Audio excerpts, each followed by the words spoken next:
Kepemimpinan Indonesia di kawasan ASEAN dipertanyakan. Konflik antara Kamboja dengan Thailand dan Cina dengan Jepang telah menempatkan Indonesia di tengah pusaran konflik hebat. Sebagai negara, Indonesia memang tak terdampak langsung, tapi sebagai pemimpin kawasan, Indonesia terguncang hebat.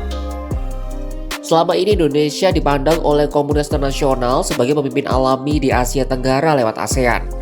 Pendapat ini didasarkan pada ukuran Indonesia yang besar dari sisi populasi, wilayah, maupun ekonomi.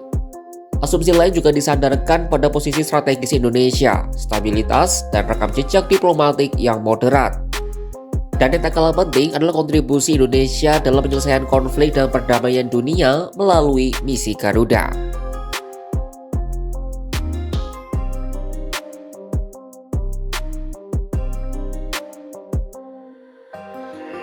Namun kini status Indonesia sebagai natural leader di ASEAN dipertanyakan oleh banyak pihak.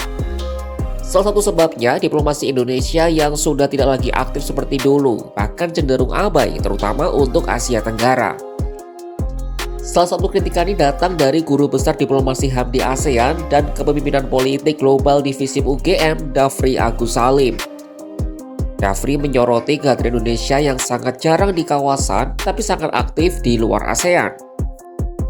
Ketidakaktifan Indonesia di ASEAN membuat organisasi ini kalang kabut menangani masalah negara anggotanya.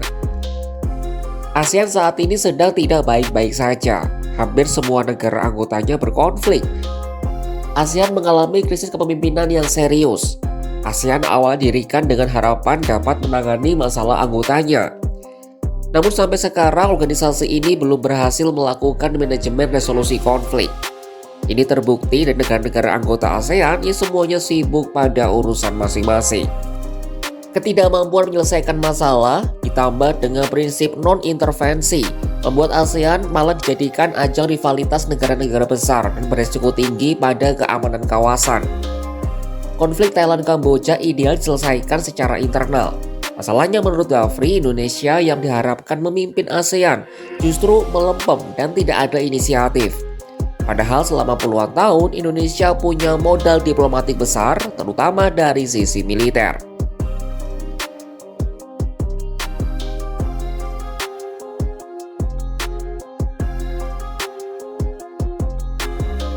Ketidakmampuan ASEAN menyelesaikan masalah sendiri membuat celah menganga bagi negara-negara besar untuk masuk.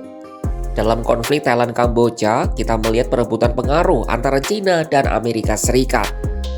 Konflik ini bersumber pada pandangan sejarah yang berbeda, sehingga sulit tangani karena menyangkut harga diri suatu bangsa. Profesor riset di Badan Riset dan Inovasi Nasional atau BRIN, Dewi Fortuna Anwar menilai perang Kamboja-Thailand sebagai krisis yang amat serius bagi ASEAN. Idealnya konflik dua tetangga itu mestinya ditangani secara internal. Ironisnya ASEAN justru dinilai gagal mengelola masalah ini. Bahkan ASEAN disebutnya baru serius menangani konflik ketika ada tekanan dari Cina dan Amerika Serikat. Presiden Amerika Serikat Donald Trump mengancam Kamboja Thailand dengan tarif kalau tidak mau berdamai. Sementara Cina mengutus diplomatnya ke Kamboja dan Thailand. Kegagalan mengelola masalah Kamboja dan Thailand inilah yang kemudian memicu pertanyaan soal relevansi dan peran ASEAN.